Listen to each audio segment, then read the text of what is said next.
রংপুর ১০০ শয্যা বিশিষ্ট শিশু হাসপাতাল। শুরুতেই মনে হবে এ যেন উন্নত বিশ্বের কোনো হসপিটাল কমপ্লেক্স। ফুল, পাখি, আধুনিক হাসপাতাল ভবন এবং আবাসন ভবন কি নেই এখানে। পরিচ্ছন্ন এবং সাজানো গোছানো পরিপাটি পরিবেশে বান্ধব একটি হসপিটাল কমপ্লেক্স। স্বাস্থ্য প্রকৌশল অধিদপ্তর রংপুরের একটি সূত্র নিশ্চিত করেছে, প্রায় ৫ বিঘা জমির উপর প্রতিষ্ঠিত এই হসপিটাল কমপ্লেক্সটির নির্মাণ ব্যয় হয় প্রায় ৩২ কোটি টাকা, যাহা রংপুর সিভিল সার্জনকে বুঝিয়ে দেওয়া হয় প্রায় ৫ বছর আগে। এত কিছুর পরেও জনবল, পরীক্ষণ, ভর্তি ব্যবস্থা, অপারেশন কার্যক্রম কিছুই নেই এই হসপিটালটিতে বলে জানিয়েছেন রোগীরা।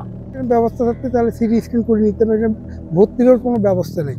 যদি আমার বাচ্চার কোনো ভর্তি যদি হয় তাহলে ভর্তি করতে পারবো না, তাহলে বই বিভাগে দেখানোর ব্যবস্থা আছে। এখানে বাচ্চা দেখাতে আসলাম, আমার বাচ্চার মাথায় আঘাত লেগেছে, ডাক্তার সব ভালো, সব ব্যবস্থা ভালো, কিন্তু সিটি স্ক্যানের জন্য বললো এখানে কোনো ব্যবস্থা নেই, আমাদেরকে বাইরে করার জন্য বললো। চিকিৎসা মোটামুটি ভালো, আমরা এর আগেও আসছিলাম, এবারও আসলাম। যেমন এখানে ওষুধপাতিও দেয়, সবাই ভালো, কিন্তু ঘটনা হলো টেস্ট বা অন্যান্য জিনিস ভর্তির থাকলে আরো ভালো হইতো। এটা বাহির বিভাগ, এটা চিকিৎসা ভালো, কিন্তু এখানে জরুরি বিভাগ নাই, এখানে কোনো অপারেশনের ব্যবস্থা নাই, ভর্তির ব্যবস্থা নাই। সরকার কোটি কোটি টাকা দিয়ে খরচ করছে, এখানে যেন ট্রিটমেন্ট ভালো হয়, আমরা এটা সরকারের কাছে আবেদন জানাচ্ছি। বিভাগীয় পরিচালক স্বাস্থ্য রংপুর এর একজন নাম প্রকাশে অনিচ্ছুক একজন কর্মকর্তা জানান, সরকারের অগ্রাধিকার প্রকল্পের আওতাভুক্ত এটি। জনবলের চাহিদা পাত্র মন্ত্রণালয়ে পাঠানো হয়েছে। ৬৫৯ জনের বিপরীতে গত ৫ বছরে একজনকেও নিয়োগ দেওয়া হয়নি।